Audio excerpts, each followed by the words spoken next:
Estudando o Evangelho segundo o Espiritismo.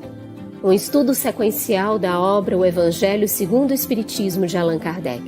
Essa é a nossa forma de transmitir esperança, conhecimento e alegria.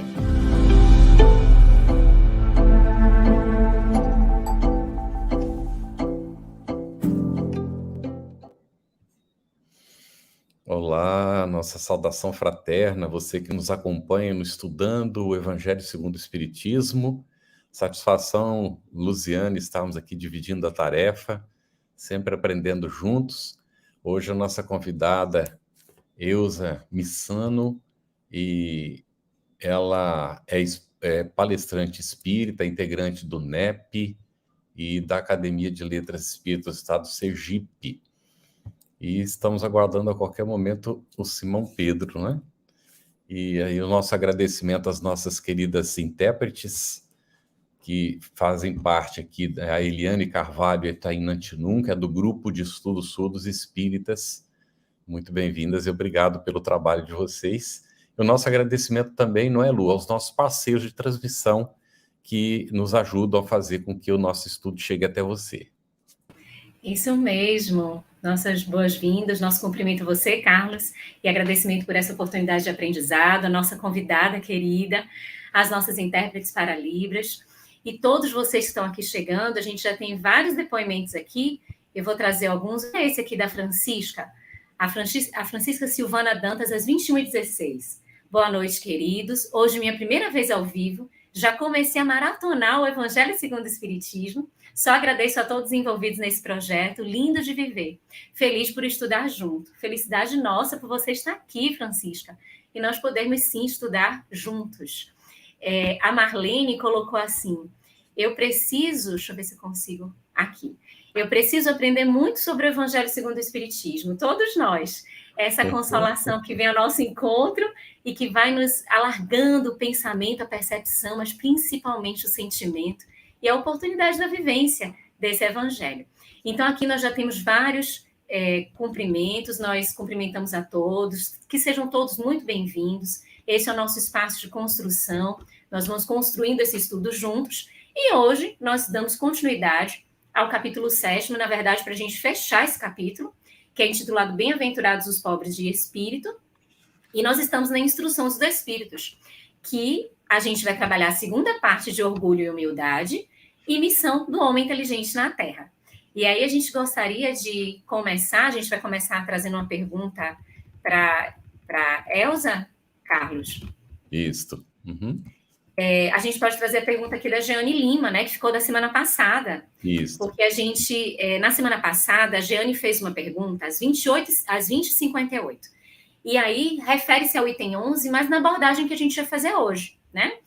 E ela trouxe assim a pergunta, Eusa: conserva-te pura aos olhos de Deus, se não queres que teu anjo da guarda volte para ele cobrindo o semblante. Isso está no item 11 desse Instruções dos Espíritos. Como conservar essa pureza nesse momento de transição? Olá, muito boa noite a todos, uma alegria muito grande poder participar. Quero parabenizar a nossa querida Feb, né, pelo projeto maravilhoso do estudo do Evangelho segundo o Espiritismo. É tão importante vivenciarmos, né, vivermos verdadeiramente esses ensinamentos morais do Cristo que Kardec nos traz através do Evangelho segundo o Espiritismo. Então, muito boa noite a Luziane, é um prazer imenso, ao Carlos, as meninas que estão fazendo toda a tradução. Que coisa maravilhosa, né? Podermos aí abraçar o maior número possível, né, de candidatos a discipulados aqui do Mestre Jesus. Então, é uma honra poder trabalhar ao lado de vocês. E vamos, então, a essa questão que nos foi aqui apresentada. Na verdade, é interessante porque, primeiro, né, nós observamos, logo no iniciozinho, nas instruções dos espíritos, quando faz uma referência àquela mãe, né, que cuida, que está ali com seus filhos e se dobra, se curva numa posição de humildade, né, em busca de um aparato maior de sustentação ali, inclusive sustento material, né? Então, buscando numa interpretação verdadeira, o sentido concreto de caridade. E aqui, nessa pergunta que nos é feita, ela é mais direcionada, muitas vezes, porque aqui ele já fala sobre os jovens, né? Então, vocês que permanecem fiéis em seus propósitos também, como sobreviver nesse mundo de transição, um mundo em transição, diante de tantos processos tentadores que nos chegam. E isso é interessante porque realmente é desafiador. Eu lembro sempre, quando nós vamos estudar essa passagem, eu lembro de outra que Jesus nos traz, quando ele está ali no lago de Tiberíades, né, e ele nos convoca a passar de um lado ao outro do lago de Tiberíades. Lógico que isso tem um deslocamento físico, né, mas simbolicamente é que para que nós possamos convergir verdadeiramente dessa tentação da matéria, desses apelos da matéria, que acontece muito para os nossos jovens de hoje, né, seguramente de uma forma muito mais incisiva, e Jesus, então, ele convoca ali, está com a multidão, e convoca para que passemos de um lado ao outro do lago do Tiberíades. E logo quem aparece em plano central é um escriba, né? Ou seja, é alguém que tinha uma posição social de relevância, alguém que teria muito a perder e muito a renunciar para seguir os passos, então, do Cristo. E aí Jesus diz para ele, né, que não tem onde descansar a cabeça, a raposa tem as tocas, os pássaros têm seus ninhos, mas o Filho do Homem não tem onde relaxar, onde colocar a cabeça, né? E diz isso justamente para um escriba, Lu, né? Que era aquele que tinha essa posição social, como a nos dizer, olha, quanto mais vocês estiverem apegados às questões da materialidade, colocando a materialidade no plano primeiro da sua vida, maiores serão os esforços que deverão fazer. E é interessante porque no Novo Testamento, com a tradução do Haroldo Dutra, ele nos traz essa definição de capítulo como desafio do discipulado. Então, verdadeiramente, é um desafio que todos nós somos convidados no mundo em transição, absolutamente normal, onde nós podemos plantar, né? Isso é lei, gente. Nós vamos plantar tudo o que quisermos dentro do livre-arbítrio, mas a lei implica em que aquilo que plantarmos deveremos necessariamente colher. O máximo que vamos ganhar em conquista é uma luva, dependendo de como voltarmos para retirarmos esses espinhos. Um companheiro outro dia desse aqui me perguntou, Carlos, assim, mas tudo bem, aí eu venho na outra vida e planto flores. Eu digo, quem é que vai colher os seus espinhos da anterior, né? Então, o que pode acontecer é você ganhar uma luvazinha para tirar. Então, isso é lei. Agora, olha que coisa bonita que Jesus traz para nós aqui, para a gente fechar aqui essa resposta da nossa companheira. Plantar, né? Todos somos livres, a colheita não. A colheita é obrigatória daquilo que plantamos, da semente que nós colocamos nesse terreno árido do nosso coração. Então, isso é lei. Mas Jesus diz assim para a gente, olha, Lu, eis que estarei convosco até o final dos tempos. Isso não é lei, gente. Isso é promessa de amizade. E esse amigo Jesus que está conosco e sempre estará, irá sempre nos ajudar a passar nesse processo de transição, estará ali sempre, no leme da nossa vida, né? Porque ele sempre vai entrar primeiro no barco e ele se posiciona na popa, que é a parte mais importante, que é onde se posicionam os lemes. Muito bom. Excelente, Ilza. Acabo de receber mensagem do Simão Pedro, ele está sem sinal nenhum. Que pena. Ele não consegue entrar online. Mandou uma mensagem por SMS aqui. Então, Lu, nós vamos conversando aqui, não é? Entre nós e com a Ilza, nesse estudo do Evangelho. E a Lu, aqui nesse item 11, tem essa parte. Pobre criatura, és mãe, teus filhos sofrem, sentem frio, têm fome, e tu vais curvada ao peso da tua cruz, humilhar-te para lhes conseguires um pedaço de pão. Ó, inclino-me diante de ti, quão nobremente santa és e quão grande aos meus olhos. Espera e ora, a felicidade ainda não é deste mundo. Aos pobres oprimidos que nele confiam, concede Deus o reino dos céus. Comenta um pouquinho para nós, Lu. Esse trecho ele é de uma sensibilidade tão grande, porque traz toda todo o sentimento, toda a percepção de uma mãe. E a maternidade, ela tem esse impacto na experiência do ser. O impacto da proteção, do acolhimento, da receptividade.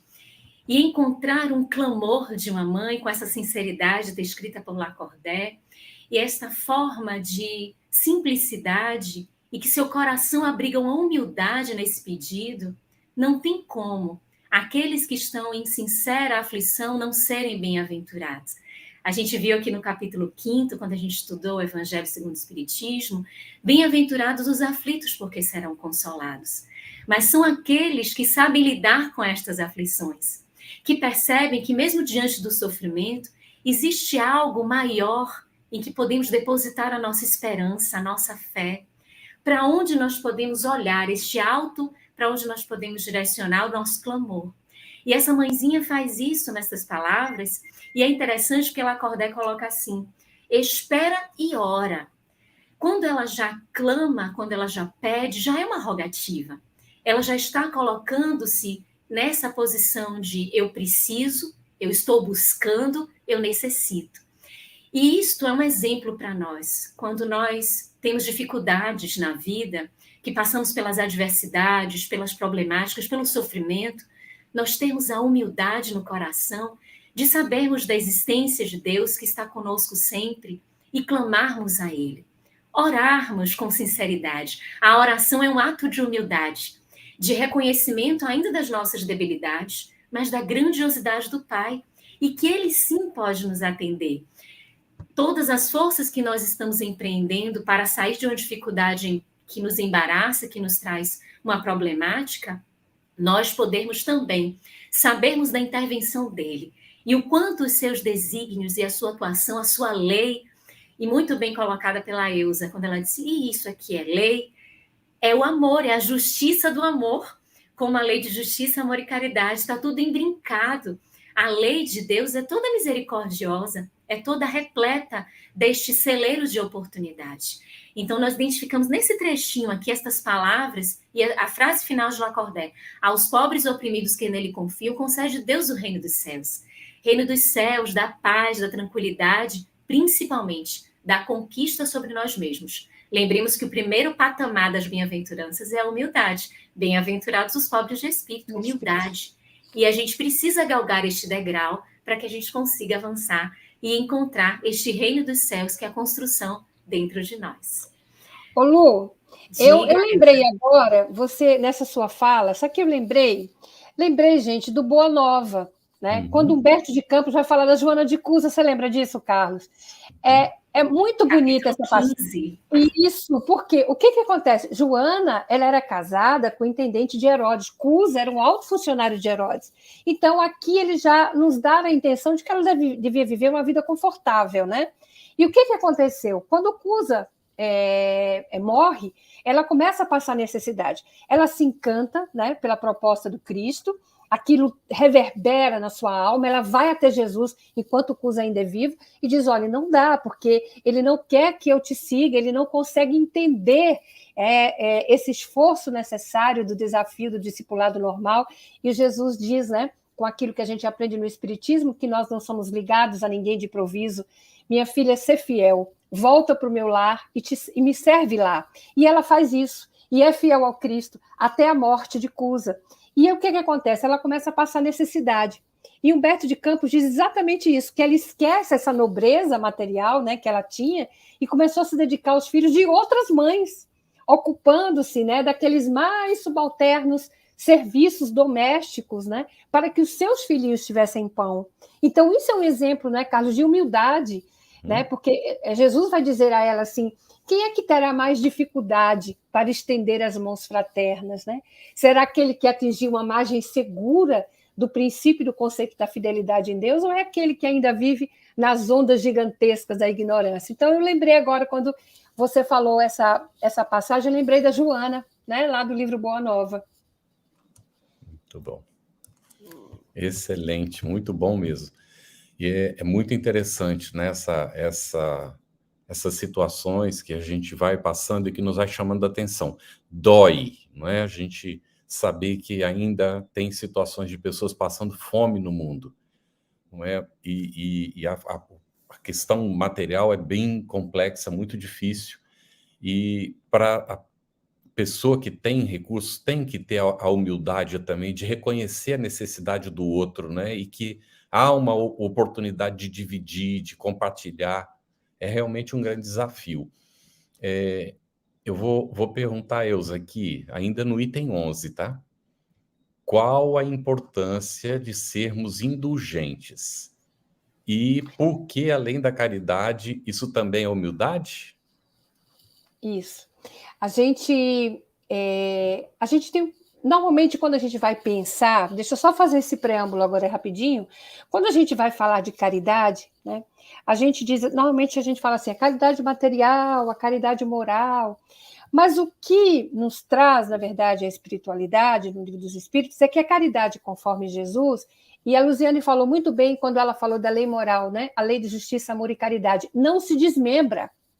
Então, as decisões de Deus são decisões de justiça, amor e caridade.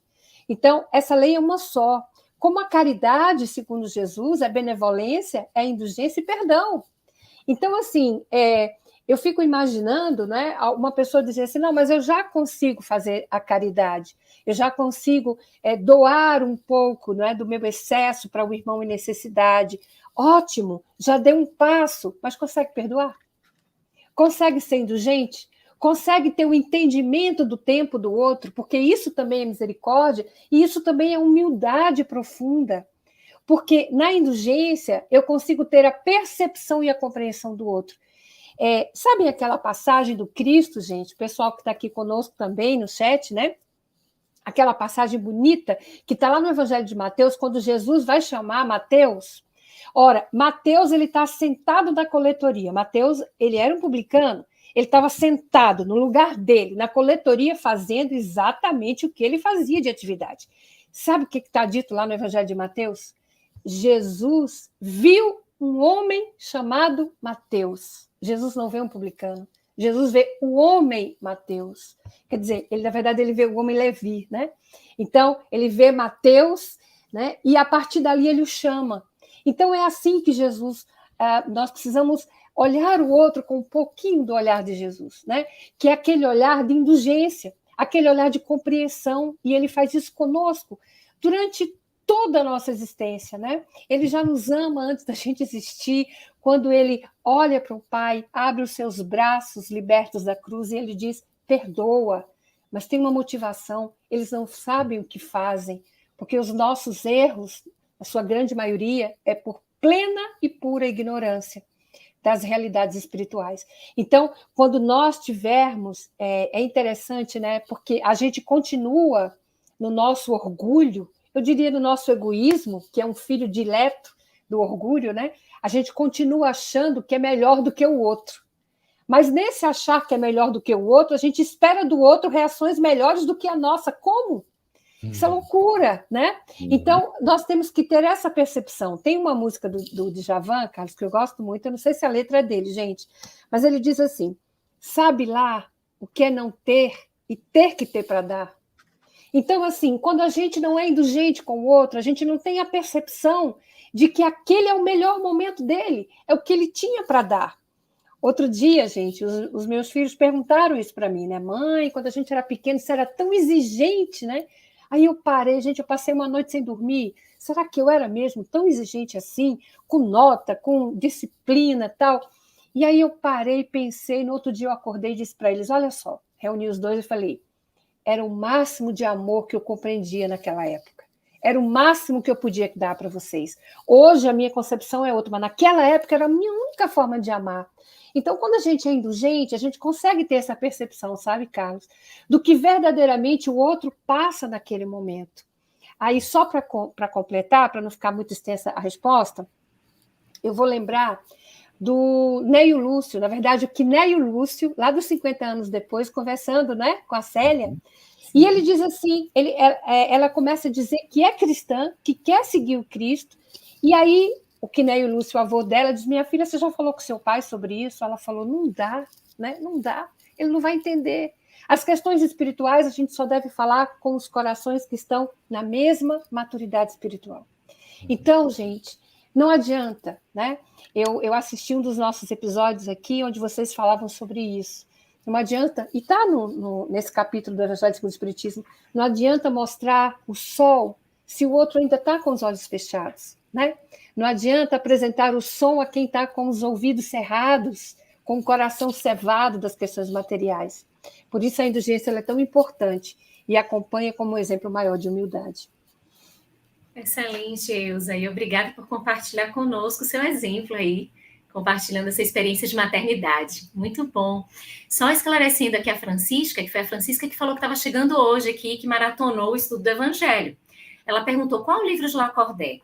É porque a gente está estudando, Francisco, o capítulo 7 do Evangelho segundo o Espiritismo, e nas instruções dos Espíritos nós temos 2 mensagens que têm o mesmo título, Orgulho e Humildade. É o item 11, que é escrito por Lacordaire, e o item 12, Adolfo Bispo de Argel. Então, a gente ainda está no item 11, por isso a gente está se referindo a esse espírito aqui, porque é de autoria dele essa mensagem que a gente está comentando nesse momento, tá bom? E agora a gente vai colocar uma pergunta aqui para você, Carlos, que ainda é desse item 11, né? E que é um questionamento que Lacordaire faz, e assim, é bem expressivo esse questionamento. Isso. Será preciso que o Cristo volte, segunda vez à Terra, para ensinar aos homens as tuas leis, que eles ouvidam? Que reflexões poderemos fazer deste questionamento de Lacordaire, Carlos? Olha, e tem gente que continua esperando a volta do Cristo, né? Será que precisa voltar depois de tudo?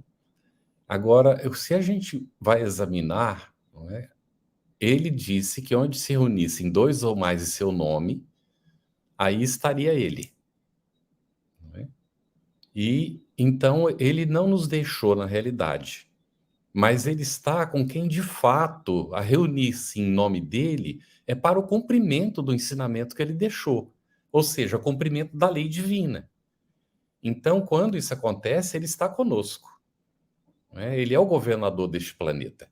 No entanto, nós temos, né, a informação de que o Espiritismo é o consolador que ele prometeu, que está registrado lá em João. E o Espiritismo, então, nos apresenta o Cristo. O ensinamento que ele apresentou na sua pureza primitiva.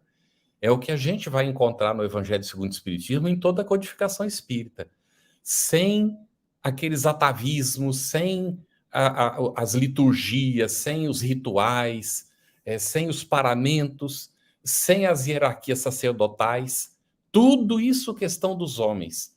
Porque a essência do que ele apresentou é moral. Então, o que Lacordaire está perguntando, será que nós não vamos acordar? Que, afinal de contas, é preciso viver a moral cristã na relação uns com os outros, e que, enquanto nós não fizermos isso, nós sofreremos. Porque, é como a Eusa colocou claramente, nós somos livres para semear. Mas a colheita, ela é obrigatória. Agora, a boa parte da humanidade não consegue compreender isso. Às vezes, não é porque não tem oportunidade, mas porque não deseja, porque isso significa um comprometimento de esforço pessoal no sentido da transformação. É mais fácil acreditar que Jesus já veio, já morreu na cruz para nos salvar, até dos erros que a gente cometesse depois. É tão mais cômodo isso, não é? Porque basta acreditar nele e está tudo resolvido. E nas coisas não são dessa maneira. Então, se ele retornasse hoje, a gente faz a pergunta, como é que nós o receberíamos? O que é que aconteceria se ele estivesse junto de nós hoje? Ontem, num trabalho, um companheiro perguntou, ontem ou antes de ontem, perguntou para mim, Carlos, se você estivesse diante de Jesus, do Cristo, o que você diria para ele? Eu parei assim, me surpreendi com a pergunta, não é? E aí eu disse assim, sabe, eu não diria nada. Porque, na verdade, ele nos disse tanta coisa que a gente ainda não consegue executar. O que é que eu vou dizer para ele? Ele me conhece, sabe o que eu sou, não é? E eu quero estar fazendo o melhor esforço para cumprir o ensinamento que ele trouxe. Então, gente, é preciso esperar ele voltar de fato, com tudo que ele já nos deixou, com todo o ensinamento. Então, o Lacordaire faz essa pergunta. Lacordaire era um bispo, né? Ele desencarnou e veio auxiliar na codificação espírita. E nos chama a atenção para isso. Então, que nós possamos dizer, pelo menos os espíritas, não, Senhor, não é necessário, não é Lacordaire, que o Cristo volte, porque uma vez que nós sintonizamos com ele, ele está conosco, com toda certeza. Eu ia dizer isso. Elza, diga. Não pode falar. Não, eu ia falar exatamente isso, né? Ele não precisa voltar porque ele nunca foi. Emmanuel tem um texto, né? Emmanuel tem um texto muito bonito que diz assim, e é exatamente isso que a pergunta que fizeram para o Carlos, né? O nome do texto é Que Buscais, acho que é assim. E no finalzinho, Emmanuel diz assim, Jesus se encontra até hoje nos umbrais dos templos de todo o mundo, perguntando interessadamente a cada um de nós, que buscais? Isso. Então, ele está aqui, antes de nós entrarmos, antes dos nossos amigos participarem aí do chat, ele perguntou a cada um, o que vocês estão buscando, né? Se é a mim, eu estou aqui. Então, é muito mais fácil, né? A gente normalmente pede, vinde a mim, mas e nós, como diz Emmanuel, estamos indo até ele? Porque essa é a pergunta-chave, né? Então, que buscais? Né? Acho muito bonito isso que Emmanuel fala. O que eu ia colocar apenas era que a própria doutrina dos espíritos traz ele de volta, se a gente tem dúvidas de que ele está com a gente. O próprio espiritismo, com o anúncio de João, né? João anotando as palavras de Jesus em relação ao Consolador prometido, diz isso, que a gente é incompreensão, o esquecimento, o deixar de lado essas leis vai fazer com que retorne ou que venha um outro Consolador, mas que traz a moral do Cristo de volta para a nossa lembrança, para a nossa atenção e a nossa vigilância de comportamento, né? E só o Ricardo Mendes, que trouxe aqui esse trechinho, que é bem o que Lacordaire também coloca. E será, como diz a mensagem, que se ele voltasse ainda, faríamos ele subir novamente o Gólgota? É exatamente como está na mensagem, a reflexão do Lacordaire. Mas vamos lá, Carlos. Muito bem.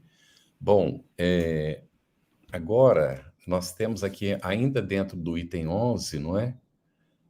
E já entrando no 12, Lacordaire, ele, aqui no final da mensagem, ele aponta como demolir os altares e erguemos ao orgulho. E o Adolfo Bispo de Argel, ele diz no início das suas instruções que um único infalível meio nos é oferecido para vencermos o orgulho. Aí a gente pergunta que Elza poderia começar a comentar, a Luziane também poderia comentar, por gentileza. Isso. O próprio Livro dos Espíritos, ele nos diz que a maior das virtudes é nós fazermos a caridade desinteressadamente, né? É não cansarmos o coração do outro no exercício da caridade. Então, ao longo da nossa vida, né? Ao longo da nossa existência, quando nós estávamos aqui, né, na preparação do nosso estudo de hoje, o Carlos leu aquela mensagem linda do Pão Nosso, que fala exatamente sobre essa questão dos ídolos e dos altares que nós, até hoje, ainda continuamos a construir, né? Sem a verdadeira percepção de que a humildade ela deve ser exercida, como o próprio nome está dizendo, gente, sem ostentação. Os pobres em espíritos, ou pobres de espíritos, né, à época do Cristo, eram tidos os ricos em espíritos, aqueles como, por exemplo, igual a Nicodemos, né, que mesmo sendo mestre em Israel, ensinando, ainda assim, ele mais interpretava do que sentia a lei. E muitas vezes nós permanecemos ainda assim, né? No tempo de hoje, nós muitas vezes passamos a interpretar e até mesmo criarmos dissensões entre nós mesmos, entre companheiros ali de estudos, né? Sem perceber que o espírito verdadeiro é o entendimento e o sentimento e a vivência, sobretudo, né? Viver na prática diária do Evangelho.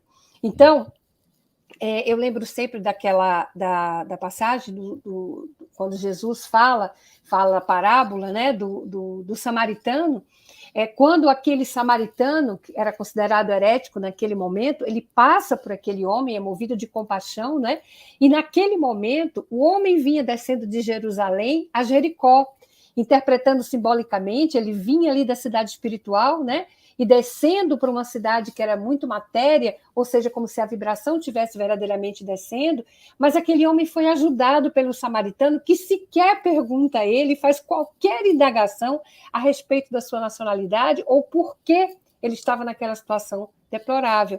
Emmanuel vai dizer para nós, né, no livro coragem, lá no capítulo 23, que esse samaritano ele parte ao encontro do dever, né? Assegura a assistência com os recursos que ele possui, sem prescrever qualquer obrigação. E o que é mais bonito de tudo isso, ele faz essa ação e não fica ali cansando o coração do outro, aguardando os aplausos do auxílio que ele faz. Ele destrói esse altar do orgulho com essa humildade, porque ele deixa o homem na hospedaria e segue o caminho dele, como nós devemos fazer. Mas o que a gente pensa? Vamos pensar aqui com a gente, vamos juntas aqui, né, Lu e Carlos, os nossos companheiros. Às vezes a gente dá aquela ajuda a alguém que nos pede no sinal, né, no farol, e como nós temos hoje pessoas tão necessitadas, né, gente? E às vezes a gente dá ali aquela ajuda material, e quando a pessoa não diz obrigado, Deus lhe pague, a gente diz, que falta de educação, não ajudo mais, sequer agradeceu. Quando, na verdade, a passagem do bom samaritano é diferente, gente. Ele deixa lá e segue o caminho, né? Então, é preciso que a gente tenha essa experiência, não é, Carlos? Eu tive uma experiência esse final de semana muito interessante, gente. Eu estava num evento, né? Era um evento de outro segmento religioso, a gente estava no diálogo interreligioso, né? E o espaço era belíssimo, e eu estava ali, sabe, olhando, contemplando a beleza daquele espaço, e do lado de fora tinha muitos pedintes. Fazia muito frio, eu não estava aqui no meu estado, né? E aí fazia muito frio, 12 graus, as pessoas com criança de colo. Aí a gente conversando ali sobre o Evangelho, e eu pensei, onde será que Jesus está? Será que ele está aqui? Está nada, ele está lá fora, aquecendo o coração daqueles que estão passando necessidade e colocando ali o bálsamo nas feridas e imprimindo bom ânimo. É lá que Jesus vai estar. Então, a gente tem que ter essa compreensão. A humildade é essa representação em nós mesmos, né? Muito bom. Lindo, Elza. E esse trechinho que você traz de Jesus, onde é que ele vai estar, né?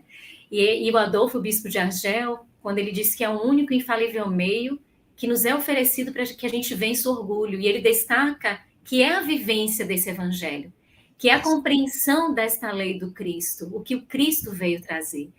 E aí, às vezes, ele diz ainda que a gente não tem uma boa interpretação ou falseou essa mensagem, justamente pela dificuldade da coerência, porque é inevitável que Jesus nos encante. Todos nós que estamos aqui, nós somos encantados pela mensagem de Jesus, e o quão nós nos mobilizamos para a realização dessa mensagem. E aí nós encontramos a dificuldade.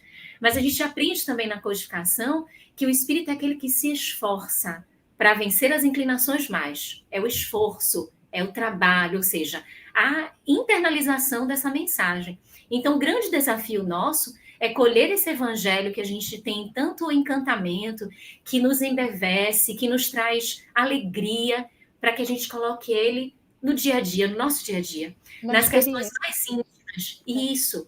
E Leon Denis, ali no livro O Problema do Ser, do Destino e da Dor, quando ele está falando um pouquinho dessas questões do nosso pensamento, das nossas palavras e dos nossos atos, ele diz que há incoerência quando a gente pensa de uma forma e age de outra.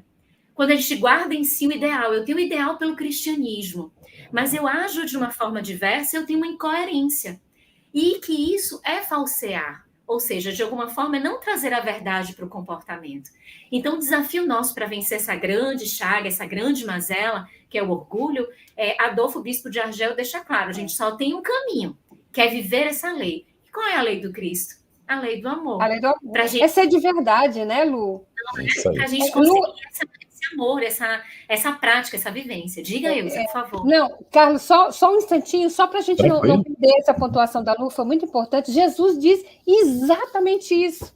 Gente, vocês vão me desculpar porque eu me empolgo muito, sabe? E isso que você falou é muito interessante, porque tem uma passagem que Jesus diz assim, ó, quem recebe o justo, na qualidade de justo, vai receber recompensa de justo, e quem recebe um profeta na condição de profeta vai receber recompensa de profeta.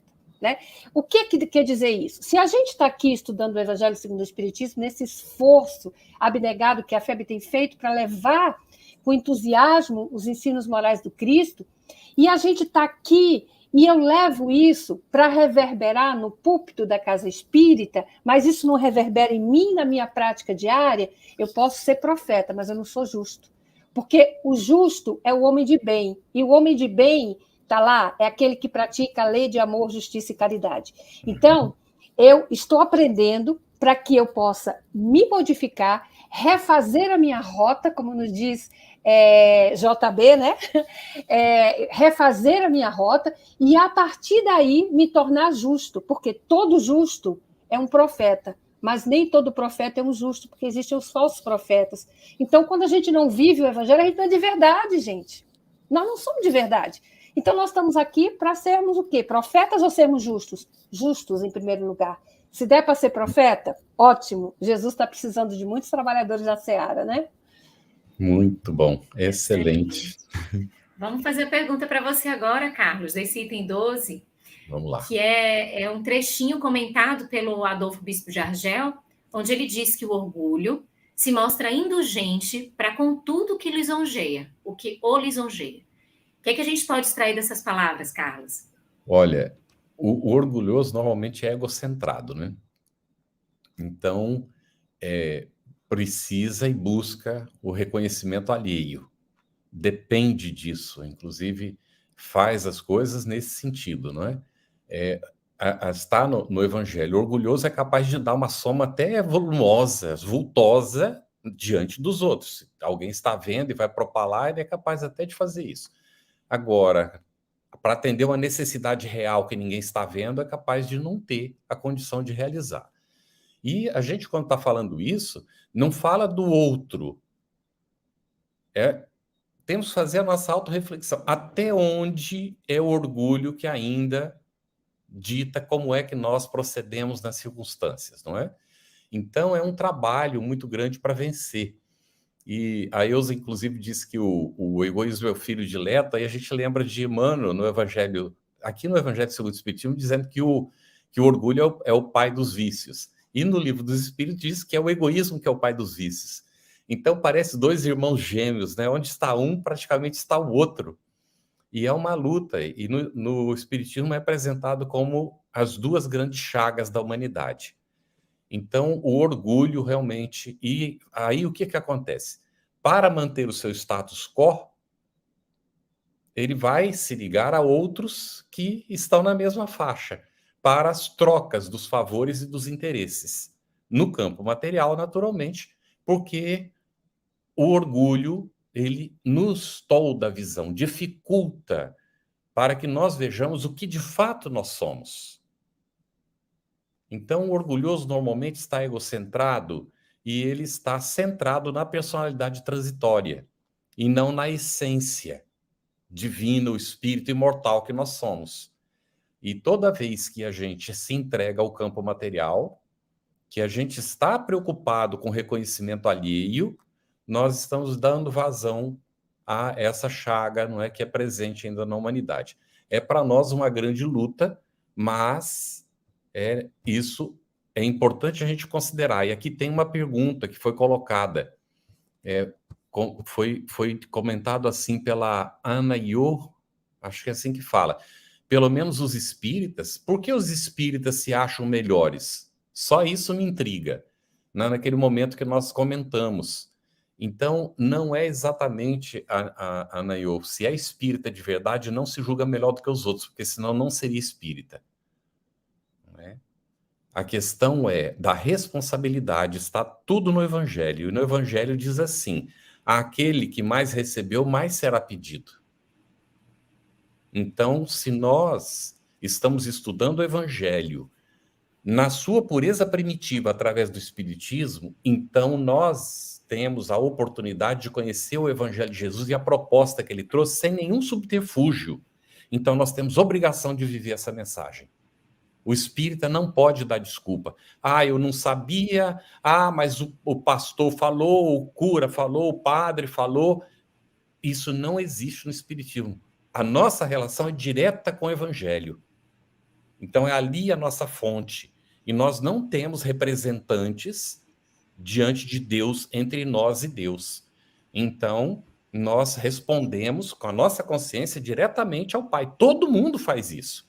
Mas nós criamos essas histórias, né, de nos colocar como intermediários entre Deus e o nosso semelhante. e criamos todos esses subterfúgios para nos autoiludir. No Espiritismo não existe essas ilusões. Essa é a dificuldade, esse é o grande desafio. Então, nós temos obrigação de viver a mensagem e não temos desculpa. Eu não vou poder chegar lá do outro lado e falar para a minha própria consciência, mas eu não sabia. Isso não vai poder acontecer. Você ia falar, Ilza? Eu ia falar dentro desses, e te dar um exemplo que outro dia desse um amigo muito querido comentou comigo. Dizia assim, que alguém vem fazer um pedido, alguém faminto vem fazer um pedido na casa de Ilza, que não tem o menor contato com o Evangelho, que não conhece Jesus, né? E aí eu, muito irritada, vou ali, pego 2 pães já dormido que tenho, entrego para ele com a má vontade, né? Incrível. A espiritualidade está ali rondando e que me inspirou para dar aqueles 2 pãezinhos dormidos, né?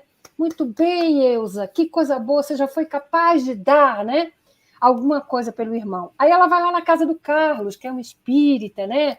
Convicto, ele acabou de chegar da padaria, só tem 2 pãezinhos, que ele chegou louco para comer seus pãezinhos. Aí o mesmo necessitado vai na casinha dele e pede, ele olha para os seus pães, eu não vou dar só um não, eu vou dar os 2. Pega os 2 pães e dá. Sabe o que a espiritualidade, a mesma que me aplaudiu, vai falar para ele? Oh, meu Deus, ele não podia ter passado a manteiga no pão?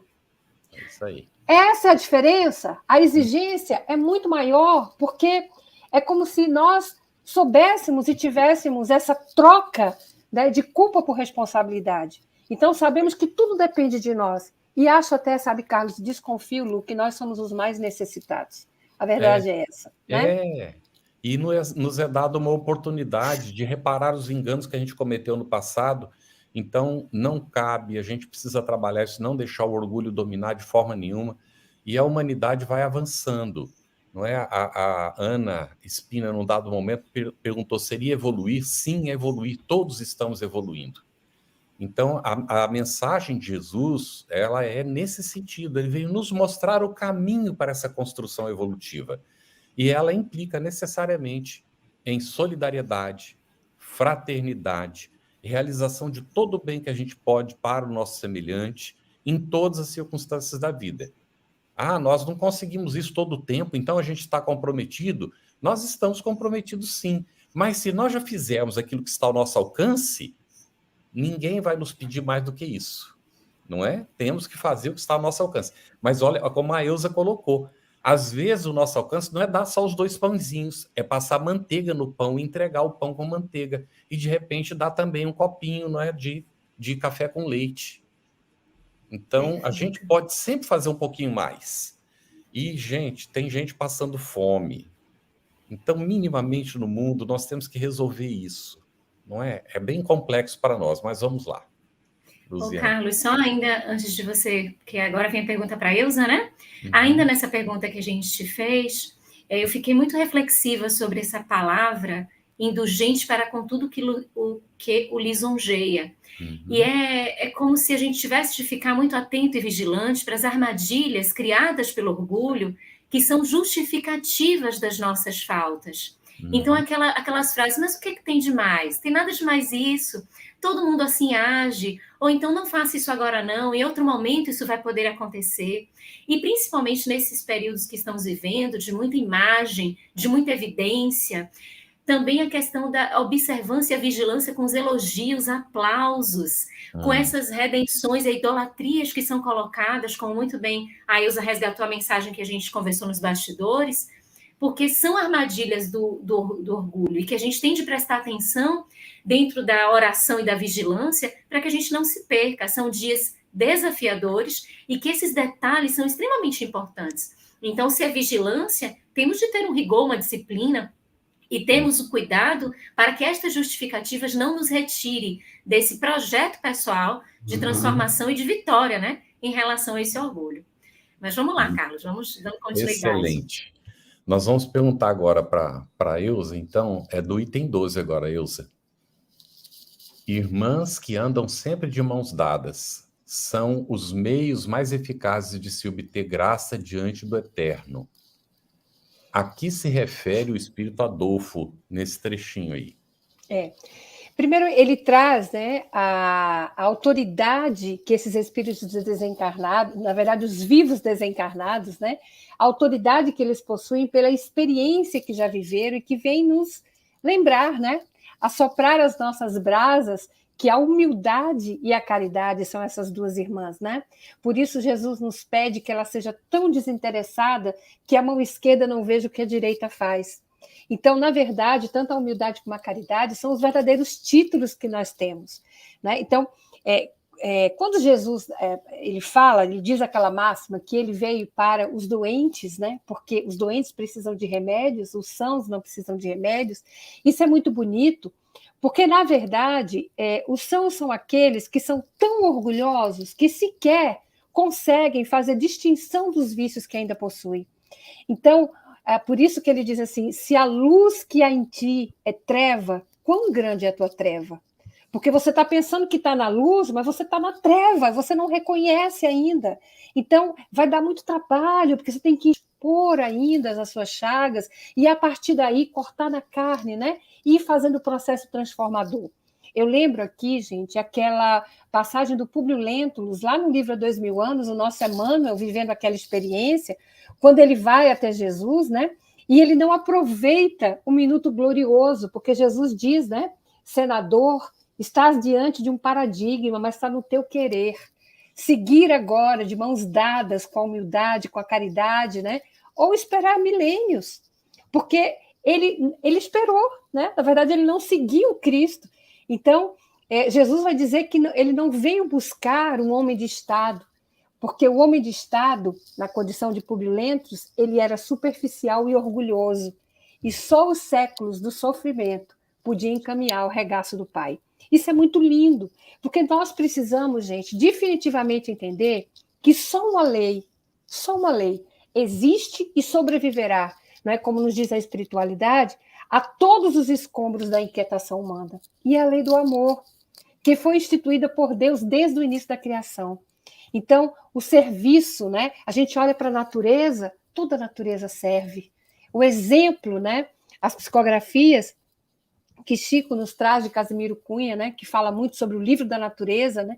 É para que a gente possa ver o exemplo de doação que a natureza nos dá, né? Sem nos cobrar nada. Então, essas diletas irmãzinhas, né? Que andam juntas e de mãos dadas, representam para nós aqui essa experiência, né? Que é a humildade e a caridade sempre. Perfeito, Eusa, que jamais podem estar dissociadas. São irmãs. Nós vamos passar para as perguntas do chat. A gente vai colocar as perguntas aqui na nossa roda de conversa. E a gente vai comentando um pouquinho mais com objetividade, né? À medida que elas vão chegando, só por causa da quantidade mesmo. E depois a gente faz a última pergunta desse Instruções dos Espíritos para o nosso encerramento. Mas isso é mais lá para frente. O Henrique Souza, às 21h35, trouxe a seguinte pergunta: a humildade é uma virtude de ação, é proativa, ou seria mais um estado mental sem demonstrações externas? Vou começar comentando. A palavra humildade, ela vem do radical humus. E nós sabemos que o humus é o alimento da planta. Mas como é que ele se forma? Com a contribuição, inclusive, da própria planta. Conforme os galhos vão ficando, as folhas vão ficando velhas, elas vão caindo, e aí os pequenos animálculos vão comer, se alimentar daqueles restos, os frutos que caem no chão, e aquilo tudo vai se misturando com a terra e vai formando, não é, o humus. Então, aparentemente, está tudo paradinho, mas o movimento, o trabalho está constante ali. E aí a planta vai pela raiz e vai extrair essa essência para a continuidade do processo, que é um ciclo que se repete. Então, humildade é profundamente ativa. A humildade não é ficar sentado, parado, esperando as coisas acontecerem. Então, o humilde faz acontecer, mas principalmente faz acontecer dentro de si. Humildade é o reconhecimento da nossa própria limitação e da capacidade que nós temos de superação das nossas limitações. Então, é profundamente ativo, de fato, não é? Agora, não se preocupa a humildade com manifestações externas, seguramente. Porque não importa o que o outro pensa ou o que o outro diz. O que interessa, de fato, é a nossa relação com a própria consciência. Isso é o que conta. Quando a gente vai se dando conta disso, vai havendo uma tranquilidade, né, na relação com o semelhante. E aí o indivíduo olha, às vezes tem até coisas que ofenderiam anteriormente, mas que agora não ofendem mais, não tem problema, não faz nenhuma diferença, mas que o indivíduo lá dentro está trabalhando em relação ao ofensor, ao agressor, ao desequilibrado, porque se ele tem uma chance, ele vai ajudar esse indivíduo. Carlos, eu lembrei agora, Lu, antes de você, só para completar aqui, eu lembrei da conversa de Chico com Emmanuel, né? Porque a humildade é a justa medida do que nós verdadeiramente somos. Porque se a gente... mas eu não mereço, né, esse elogio, eu não sou tanta coisa assim, isso pode estar embutido um orgulho violento, né, para ser aplaudido pelo outro. Então, aí a gente pensa assim, mas Chico dizia que era um cisco, mas ele estava sendo verdadeiro. Porque o olhar de Chico, na dimensão que ele possuía, né, da vida espiritual, é infinitamente grande, desculpa a redundância, é infinitamente maior. Então, o que acontece? Ele sabia da condição dele, né?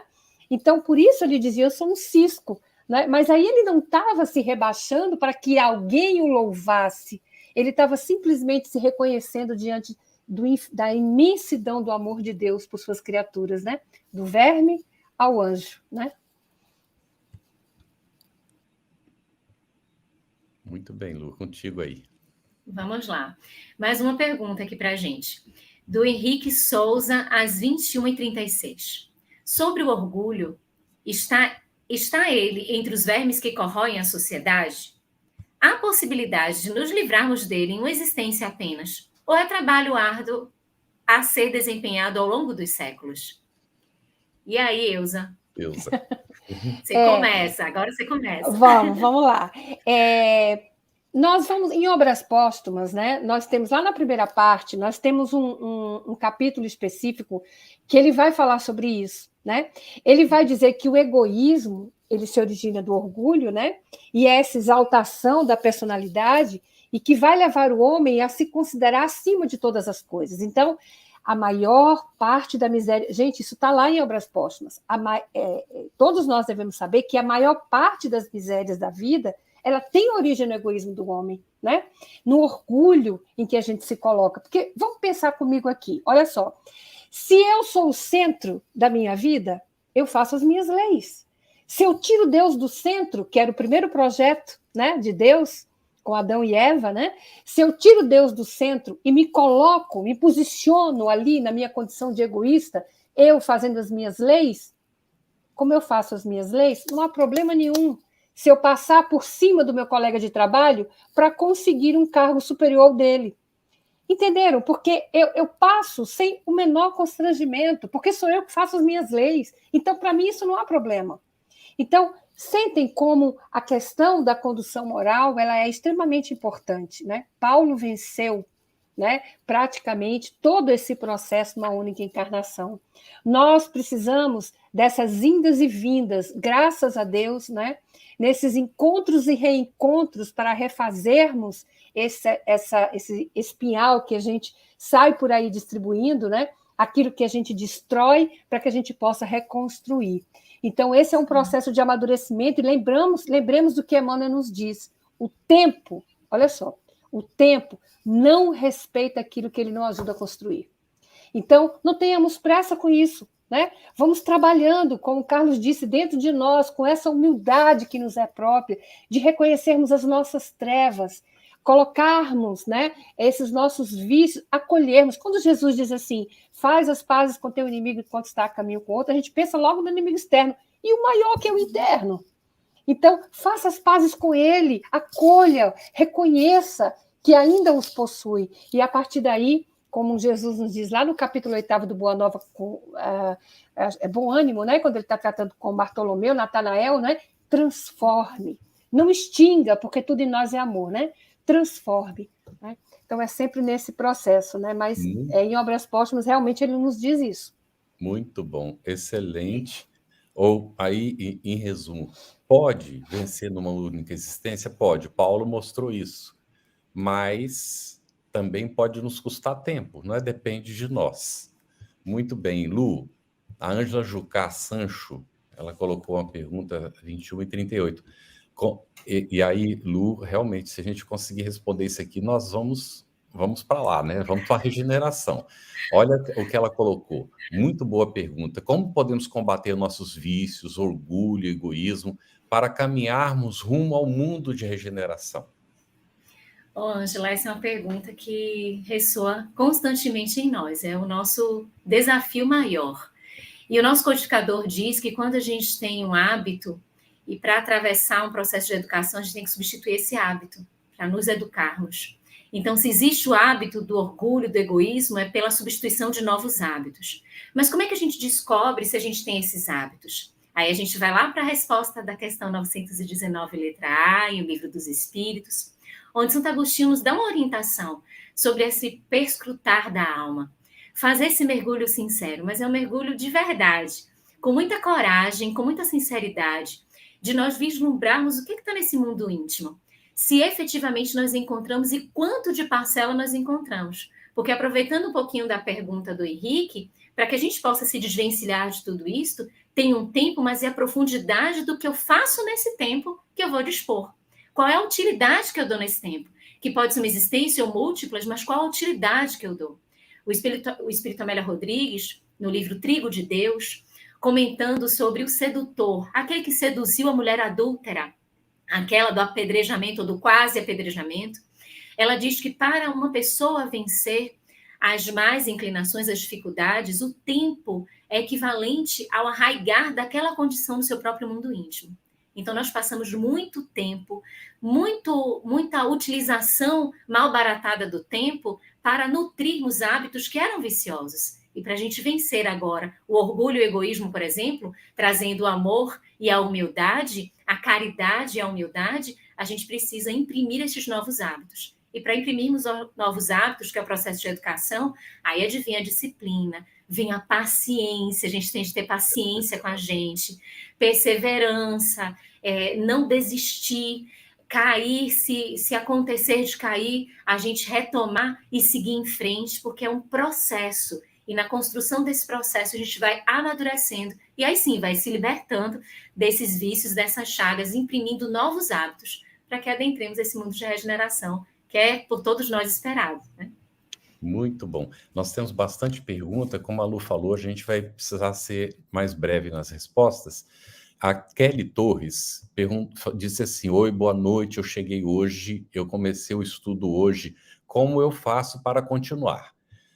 Nós vamos pedir para o nosso querido Phil, o técnico, que coloque, por favor, aí, né, no chat, eu creio que isso aqui é o Facebook, não é? Para que a Kelly possa ter acesso aos estudos anteriores. Está tudo gravado, viu, Kelly? Está tudo disponível no site da FEB TV. E também nós temos no Telegram um grupo para perguntas e respostas. E as respostas também, quando não são respondidas aqui ao vivo, elas são respondidas e colocadas lá no site. Tem um local próprio também, ok? Agora, essa pergunta aqui, Sheila Bezerra. Eusa, por favor, me digam como o Espiritismo entende o dízimo. Todas as oportunidades que temos, né, a gente, dentro desse processo de diálogo interreligioso, obviamente, o que a gente pode falar é aquilo que a gente pratica, aquilo que o Espiritismo traz, né, para nós de ensinamento maior, né? Então, essas ações em que nós desenvolvemos de caridade maior, né? O Espiritismo vê conforme Jesus, né? Jesus tem aquelas... ele traz para nós, lá no Evangelho de Mateus, né, as antigas obras de piedade judaica, que passa, né, pela oração, que é justamente onde ele ensina o Pai Nosso, e que passa necessariamente também pelo processo da caridade. Então, o Espiritismo ele entende isso como um ato voluntário de caridade que se faz, que nós fazemos em benefício de tantos outros corações, e que pode ser feito das mais variadas formas possíveis. O que Jesus nos pede é que tenhamos atenção para como vamos fazer, para que não toquemos trombetas, como eram feitas naquela época, né? Quando se fazia o exercício da caridade. Porque, na verdade, o judeu da época de Jesus, né, eles abençoavam aqueles que pediam, né, para receber aquela caridade, vamos colocar assim, aquela caridade material, porque era uma oportunidade, o Carlos falou isso, nós temos hoje muitos necessitados, né? E a oportunidade que nós temos de colaborar, de ajudar e de contribuir, né? Então, é mais ou menos nesse aspecto, a gente pode falar dentro do Espiritismo, né? Dentro do que a doutrina nos traz.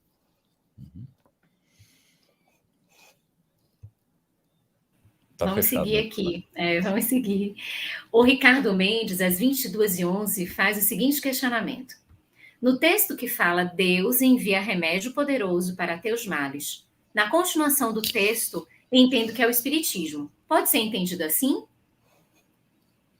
Pode, Ricardo, mas vai além, não é? Porque houve tempo que não existia o Espiritismo.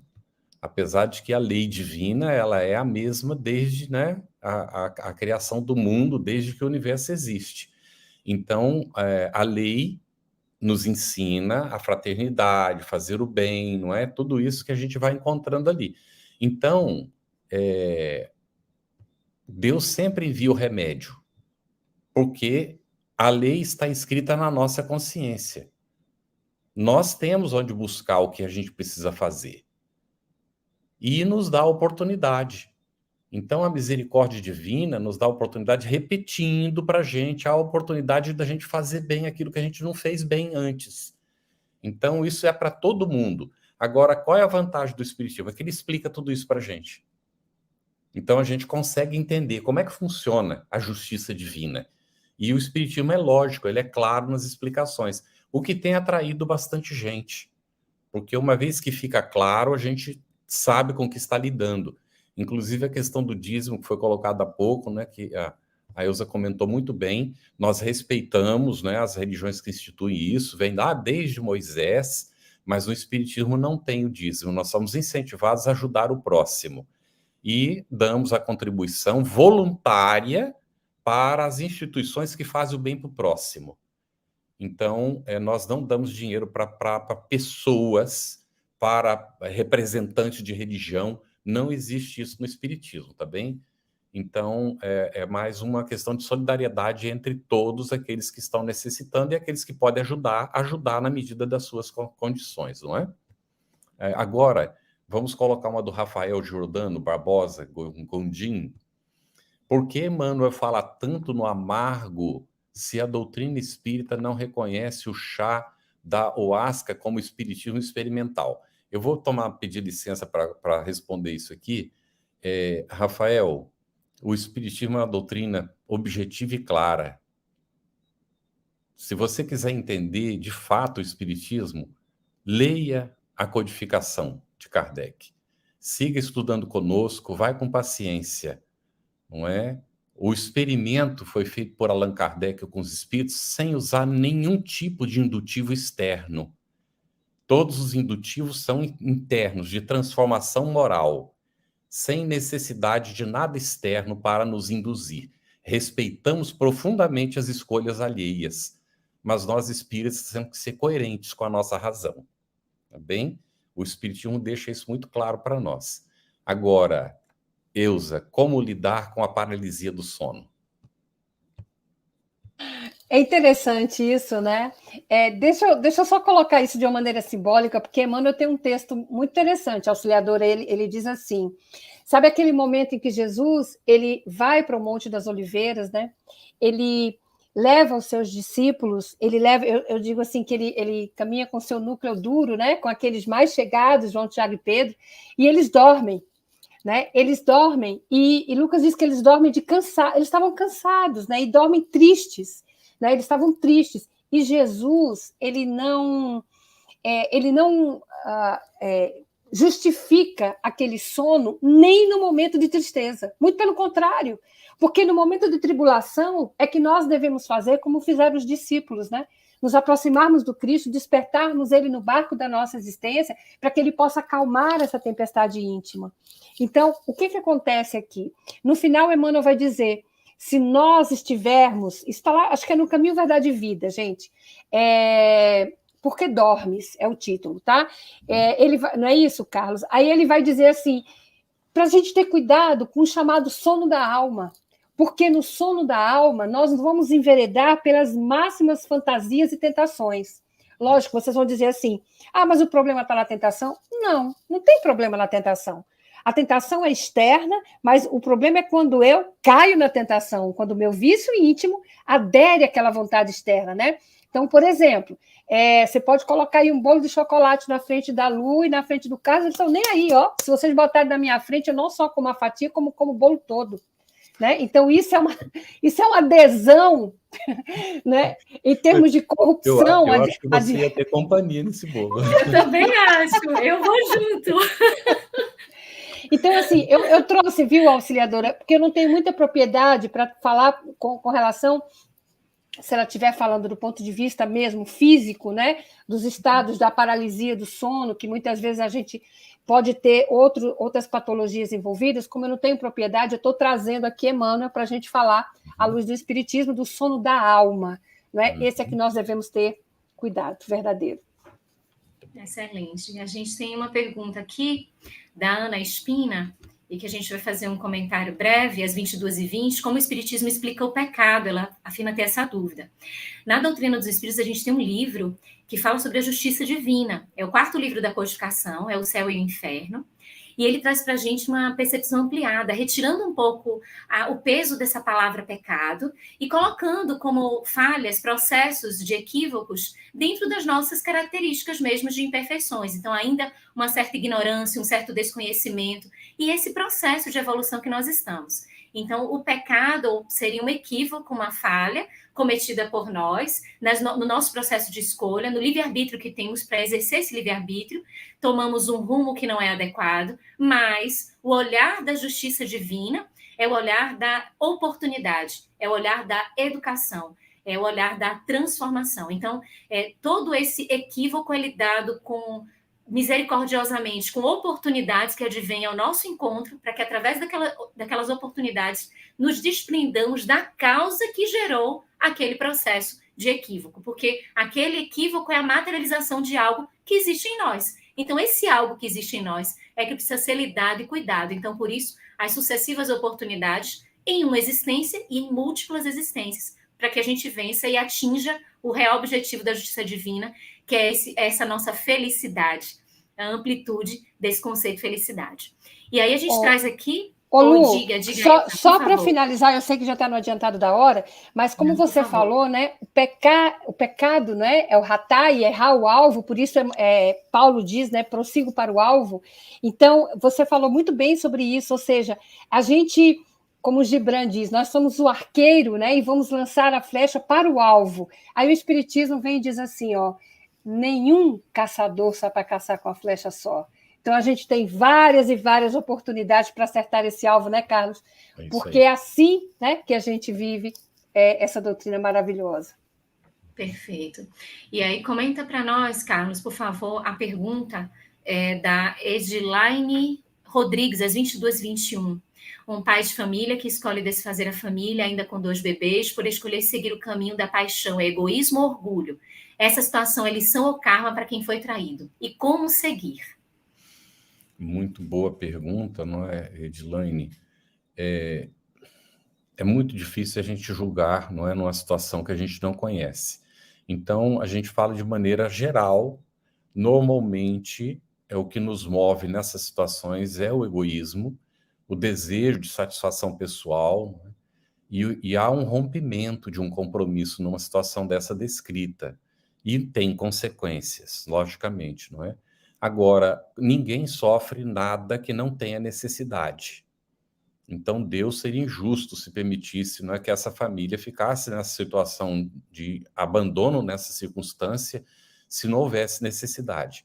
Então, é preciso resignação, persistência, não ficar atrelado ao ódio, à raiva, ao rancor, porque direcionar as energias aí para o carinho, a educação dos filhos que ficam na dependência daquela pessoa que foi abandonada, não é? E seguir firme, confiar que Deus não abandona, você não estará sozinho e com paciência e perseverança. Então, olhar com o olhar da continuidade. Nós somos seres imortais. E essa pessoa é como um filho que abandonou, não é, a luta e que mais tarde vai depender dessa pessoa que se for resignada, se ela conseguir superando tudo, para inclusive de repente voltar de novo ao caminho, não é? E então é um desafio. É doloroso, é difícil, mas não podemos nos desesperar, não é? E olhar, como foi colocado pela Elza, que Paulo falou, né? Ele apontava para o alvo, seguir para o alvo. Qual é o alvo? O alvo é o cuidado, a educação dos filhos. Poderia ser com a companhia que daria o apoio, mas não tenho, então eu vou fazer sozinho, não é? Ou com quem estiver disposto na família para ajudar e auxiliar. Ou, de repente, vai aparecer alguém, quem sabe. Agora nós vamos trazer colocar essa a última, última. isso, Isso. que Vai é lá, Carlos. da Neide Mendes. Ela também pergunta aqui como posso ajudar um filho viciado na bebida alcoólica. Eu vou passar essa aqui para ti, Lu, para comentar rapidinho, que nós vamos fazer a última para a Elza, que é a que está prevista. É um processo muito difícil, qualquer vício, é como a gente comentou aqui, é um hábito que se repete e exige toda uma estrutura material de médicos e de acompanhamentos para que possa suprir esse aspecto de lidar com esse vício da bebida alcoólica, mas também no âmbito espiritual a gente sabe que existem vinculações que acabam, através da afinidade, incrementando ainda esse vício. Então, todas as técnicas, todas as práticas que o Espiritismo nos traz, da oração, da água fluidificada, dos passes, tudo isso contribui muito para um processo de colaboração para a saída desse processamento, mas também e indispensável a atuação material dos medicamentos ou de um acompanhamento dentro dessa vertente material da medicina, digamos assim, para que possa, juntamente, um e outro, formar essa oportunidade de libertação para essa situação que é tão difícil. É uma situação muito difícil, mas a gente traz aqui, mais ou menos, como é que a gente pode lidar com ela. E insistir, perseverar, com muita amorosidade, a oração, ela tem um grande papel nesse processo. Tá ótimo. Lu, vou fazer essa pergunta para a Elza e você fecha em seguida, pode ser? Vamos sim. Elza, qual a missão do homem inteligente na Terra? O último tópico aqui, né, é o 13 desse capítulo, a missão do homem inteligente na Terra. Qual é essa missão? Nós temos que ter em mente, sempre falo isso, Carlos, que, como disse, né, na época do Cristo, os grandes em espíritos eram aqueles que eram venerados, portanto, não se podia compreender a mensagem de Jesus quando ele quebra os paradigmas, dizendo que as bem-aventuranças, né? O caminho da insistência e da persistência no grau de felicidade que se pode ter na Terra, dentro do razoável, né? É justamente a pobreza de espírito. Veja que ele não diz pobre, né? Ele diz pobre em espírito, porque, como exemplo, a manjedoura, ela não é sinal de humildade. Sinal de humildade é como Jesus recebeu a manjedoura, porque há muitos na manjedoura que são extremamente orgulhosos e há muitos que vivem em palácios que são extremamente humildes. Então, não é o que a gente faz do instrumento. Então, a missão do homem inteligente é ele se curvar a essa lei moral de Deus. O que nós temos hoje? O que eu posso seguir? E, para encerrar, eu uso muito essa assertiva de Jesus, porque em várias passagens do Evangelho ele diz assim, meu Pai, nosso Pai, no Pai Nosso, né? Pai. Mas quando ele quer falar da perfeição, ele diz assim, sede perfeito como o vosso Pai que está no céu. Como você dá conta de entender a perfeição de Deus, porque cada um de nós temos uma percepção dos atributos da divindade. Então, a missão do homem inteligente na Terra, né, é a gente despertar essas potências internas dentro do princípio da humildade, no exercício da caridade, para que possamos verdadeiramente, né, despertar o Cristo que há em nós e seguirmos prosseguindo para o alvo, como nos diz Paulo, tendo a percepção verdadeira, né, dos atributos divinos na medida em que eu consigo perceber. Se a perfeição de Deus é eu não atravessar o sinal vermelho, está tudo certo. Se a perfeição de Deus para mim é que eu não, por exemplo, né, não faça nenhum ato de improbidade na minha vida, mais certo ainda. E assim vamos dando seguimento. À medida em que a gente avança, novos desafios surgem, como a Lu fez aquela pergunta para nós, né? Para que a gente não faça os nossos anjos da guarda corarem, né? Naquele momento em que despertarmos para essa realidade divina. Oh, Elza, que lindo. Muito obrigada. Obrigada pela sua presença, pela sua gentileza e pelo didatismo na resposta às perguntas, pela sua participação. Agradecemos ao Carlos pela parceria, a nossa querida Eliane, a Tainã também, aos nossos parceiros, ao pessoal que compõe a nossa equipe que está nos bastidores aqui do Evangelho segundo o Espiritismo e a todos vocês que estiveram aqui conosco, deixando as suas mensagens, trazendo os seus questionamentos. Com essa abordagem, nós encerramos o 7º capítulo do Evangelho segundo o Espiritismo, Bem-aventurados os pobres de espírito. Gostaríamos de deixar alguns recadinhos, que a gente sempre faz isso aqui no final, para sinalizar que o estudo ele está sempre disponível e também em podcast, no canal FEB Podcast, no Spotify e nas demais plataformas de áudio streaming. Os nossos encontros semanais, eles sempre ficam gravados e disponíveis gratuitamente. Então, a gente pode divulgar, compartilhar, principalmente para aqueles que não puderam assistir aqui ao vivo conosco. Se nós temos dúvidas acerca do Espiritismo ou gostaríamos de ficar atentos à programação do nosso estudo, basta que nós acessemos o nosso Telegram, @estudo_ESE_FebTV. Se a gente deseja encontrar todo o conteúdo do Estudando o Evangelho segundo o Espiritismo em um só lugar, nós podemos acessar o site www.febtv.com.br/estudo-ESE. Lá a gente vai encontrar as perguntas respondidas no Telegram, os encontros, materiais de estudo, podcasts e muito mais. E a FEB, ela disponibiliza 3 oportunidades de estudo das obras básicas. A gente tem ali sempre nas segundas-feiras, às 20 horas, o Estudando o Livro dos Espíritos. Na terça, também às 20 horas, o Estudando o Livro dos Médiuns. E às quintas, aqui sempre com a gente, às 21h30, o estudo do Evangelho segundo o Espiritismo. Apoie a FEB TV, ajude a manter este e outros estudos no ar, acessando febtv.com.br. Para a próxima semana, o nosso próximo encontro, a gente já inicia o capítulo 8º, Bem-aventurados os que têm puro coração. Simplicidade e pureza de coração, pecado por pensamentos, adultério. Um abraço enorme a todos e até a próxima semana.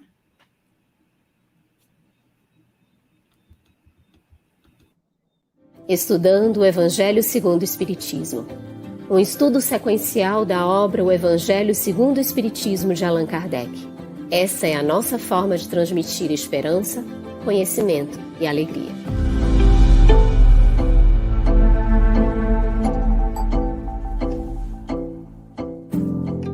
Aproveitando a minha expressão de gratidão, dizer que tu continues a participar, colaborando tanto quanto possível, para que esta proposta de amor e de paz continue a celebrar a vida por mais longos anos, porque a necessidade do mundo é impiedosa, crescente.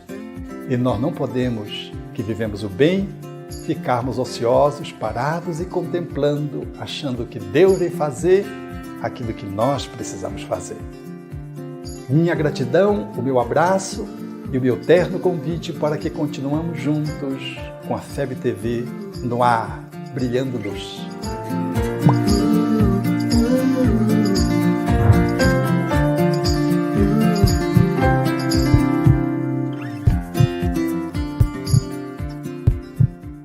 Iniciamos hoje a campanha Conheça a Federação Espírita Brasileira, que busca mostrar quem ela é. O trabalho realizado por meio desta instituição centenária, trazendo você para dentro da nossa casa. Como surgiu a Federação Espírita Brasileira? De Augusto Elias, o seu fundador, aos dias de hoje, o que ocorreu? Quem foram e quem são os vultos que fizeram e fazem parte desta história? Qual a relação de nomes como Chico Xavier, Bezerra de Menezes, Ivone Pereira, com esta instituição, qual a sua missão, como ela atua na formação do homem de bem. Apresentaremos a Federação Espírita Brasileira em formato dinâmico com vídeos, depoimentos, postagens históricas, áudios. Conheça e faça parte desta família.